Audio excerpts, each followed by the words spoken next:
sono un istrione, ma la genialità è nata insieme a me.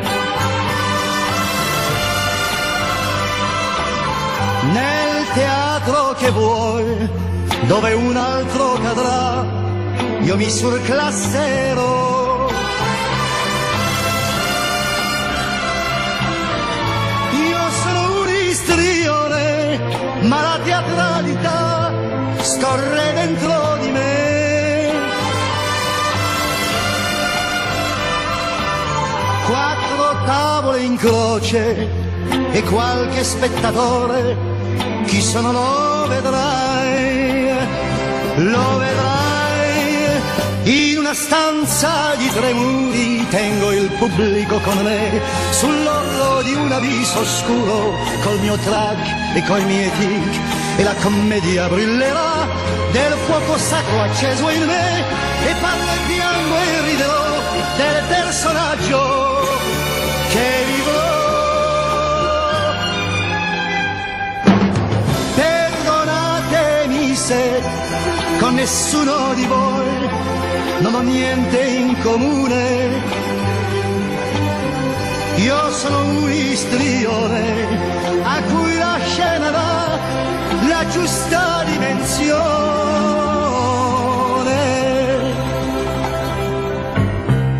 La vita torna in me ad ogni eco di scena che io sentirò,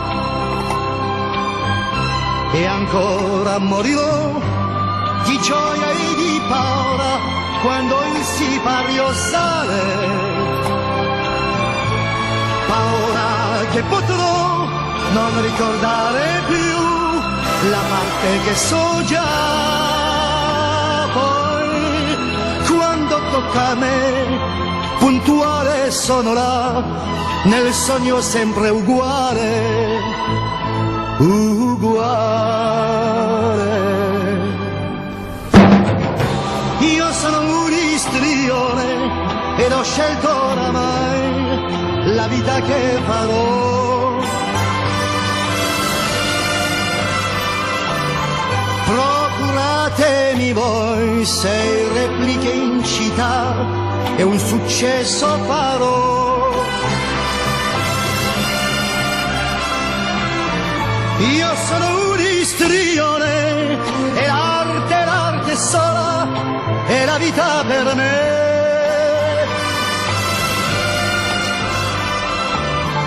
Se mi date un teatro e un ruolo adatto a me, il genio si vedrà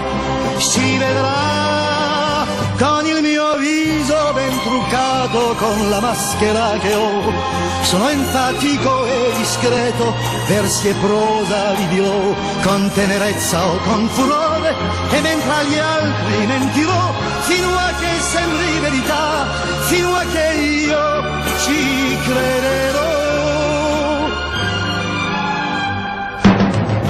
Non è per vanità, quel che valgo lo so, e ad essere sincero